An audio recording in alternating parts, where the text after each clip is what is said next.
ম্যাক্সের লোম ট্রিমিংয়ের ভিডিওটা দেখার পরে অনেকেই আমাকে প্রশ্ন করেছিলেন, আপু পেট ক্লিপারটা কোন ব্র্যান্ডের, দয়া করে একটু জানাবেন।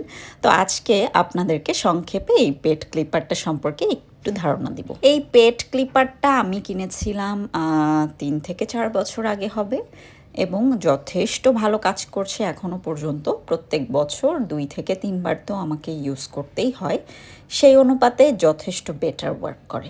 আপনারা যে ব্র্যান্ডেরই কিনুন না কেন, আপনাদের মাথায় রাখতে হবে কম শব্দ এবং কম কম্পনযুক্ত ক্লিপার যেন হয়, কারণ উচ্চ শব্দ বা বেশি কম্পনে বিড়াল কিন্তু ভয় পায়। এই যে অলরেডি কিন্তু এটা চলতেছে, অলরেডি চলতেছে, কিন্তু একেবারেই কিন্তু সাউন্ড নাই এটা।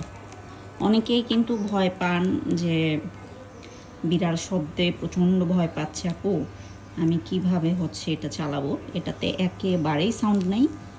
এটা ছিল কেমি ব্র্যান্ডের KM736 মডেলের। যেহেতু আমি বেশ কয়েক বছর আগে কিনেছিলাম, আমার সঠিক ধারণা নেই বাজারে এখনও এটা পাওয়া যাবে কিনা, তবে আপনারা খোঁজ নিয়ে দেখতে পারেন। তবে বাসায় ট্রিমিং করতে গেলে আপনাকে কিন্তু পারদর্শী হতে হবে, না হলে আপনার বাচ্চাটা ব্যথা পেতে পারে কিংবা অনেক ধরনের সমস্যা করতে পারে। ভিডিওটি ভালো লেগে থাকলে ফলো করে সঙ্গে থাকবেন। ভালো থাকবেন সবাই, সবাইকে অনেক অনেক ধন্যবাদ।